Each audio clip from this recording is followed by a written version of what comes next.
আমাদের প্রথমে বিকাশ চৌধুরী ছিল না, তখন পট্টি থেকে মালিক এসেছিল, এখানে জায়গা দেয়, জলের সুবিধা, জায়গার সুবিধা, তারপরে ওই ইলেকট্রিক সুবিধা, সেই সুবিধা থেকে অরুণ বাজারে এসেছিল এখানে মিল খোলার জন্য। তো আমাদের তখন ওই সিটির পার্টি ছিল, এই পার্টি ছিল, তো সিটির পার্টি বংশগোপাল ইয়ারের জায়গা দেয়, এই জায়গাটাও ফ্রি, মানে মালিকের সব কিছুই ফ্রি। সেই সুযোগের মালিক এসেছিল, নাম ছিল অরুণ বাজারিয়া, ফুল লেগে এখানে। তারপরে আমাদেরকে 20 টাকা করে হাজিরি দিত, সেই বাজারে ছিল 120 হাজিরি, আমাদের শুধু 20 টাকা ছিল। কতদিন আগেকার কথা এটা? ওই আমি তো বলছি, বলো বলো বলো 16/6/2002 তখন থেকে মিল চলছে। তার আগে থেকে আমি ঢুকেছি 16/6/2000 আর 1 থেকে চালু হয়েছে কাজ। তারপরে যতদিন আমি শেষ পর্যন্ত কাজ করে তখন পর্যন্ত খোলা ছিল।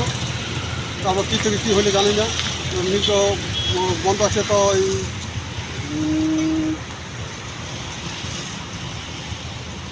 আপনি কি মিলেই কাজ করতেন? আমি বেচিংয়ে করতাম, বেচিংয়ে এই সামনে বেচিং, এই ইয়ার পরে বেচিং ডিপার্টমেন্ট, বেচিংয়ের পরে ডোরিং থেকে স্পিনিং থেকে যে কী ড্রয়িং না কি বলে শুকলি গেলা নানা রকম ভাগ করে, তারপরে টাঁপ, তারপরে ফিনিশিং। বেচিং, ড্রয়িং, তারপরে স্পিনিং, তারপরে ওই যে শুকলিটা নানা রকম ভাগ করেছে, ড্রয়িং নিতে হইতো, টাঁপ, ওই ফিনিশিং, মানে ছোটা দেবে। কি তৈরি হতো এই ফ্যাক্টরিতে? এটা বস্তা তৈরি হতো, পাট থেকে শুকলি তৈরি হতো, শুকলি থেকে বস্তা তৈরি হতো।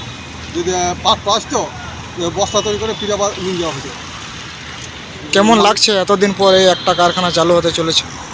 হ্যাঁ, কেমন লাগছে এতদিনের পরে বন্ধ হওয়া কারখানা চালু হতে ভালো চলেছে? লাগছে, চালু হয়েছে ভালো।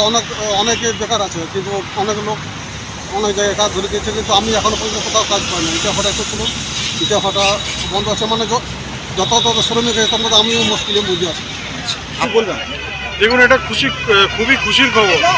এই অঞ্চলের মানুষরা যারা দীর্ঘদিন ধরে এই কারখানাতে কাজ করেছেন এবং তারপরে বন্ধ হয়ে যায় দীর্ঘ 12-13 বছর, তারপরে এই কারখানার দরজা আবার শ্রমিকদের জন্য খুলতে চলেছে। তার জন্য আমি প্রথমেই ধন্যবাদ জানাবো আমাদের মাননীয় মুখ্যমন্ত্রী মমতা বন্দ্যোপাধ্যায়, যিনি সবসময় তিনি চেষ্টা করছেন যে কীভাবে শ্রমিকদের পাশে থাকা যায়, শ্রমিকদের স্বার্থে তিনি লড়াই করছেন। আমাদের শ্রমমন্ত্রী মাননীয় মলয় ঘটক, তার উদ্যোগে আজকে আমাদের একটা সভা হয়েছিল, মিটিং হয়েছিল শ্রম দপ্তরে। সেখানে মালিক পক্ষ ছিলেন এবং আমাদের সাথে আলোচনার মাধ্যমে এই কারখানা খুলতে চলেছে।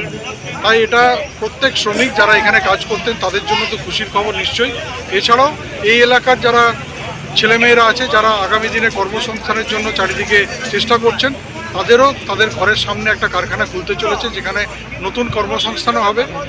তাই আজকে আমরা ধন্যবাদ জানাবো, যেভাবে এই জুট মিল দীর্ঘদিন ধরে বন্ধ ছিল, যে সময় সিটু এবং বামফ্রন্টের সময় তাদের জঙ্গি আন্দোলনের কারণে তাদের নানান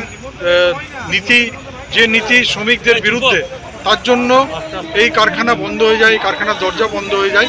সেই দরজা আবার খুলতে চলেছে। এখানে নতুন করে প্রোডাকশন শুরু হবে, জুট এবং জুটের সামগ্রী তৈরি হবে। এই এলাকার অর্থনৈতিক অবস্থা আরও উন্নত।